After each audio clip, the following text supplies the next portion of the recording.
but that's not even what the person said, nor did they mean to trigger you. Okay. The next thing that James tells us, because he asked us to, hey, listen here. He said we should be slow to anger. Now, many of us know that anger is a front emotion. It's not even the real thing. It will show up, though, to defend whatever else we have going on. But being slow to anger, because we've taken the time to pause and reflect and to weigh our words, getting upset about something that you hear could be a first response. However, is that the best response?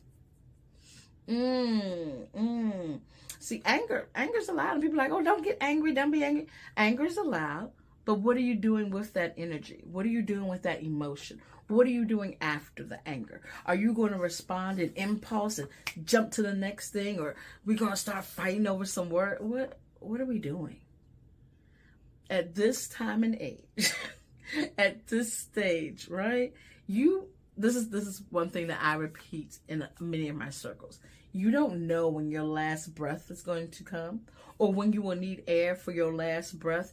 And if you waste your breath on things that aren't worth your time in the big picture of life, then what are you going to do when it's time for that last breath, where you could be saying something that's mega important? You wasted it on something that wasn't important at all, right? Oh, okay.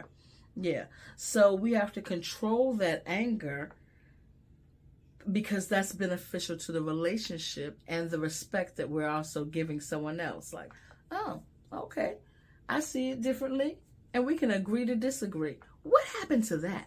What happened to agreeing to disagree? You know what?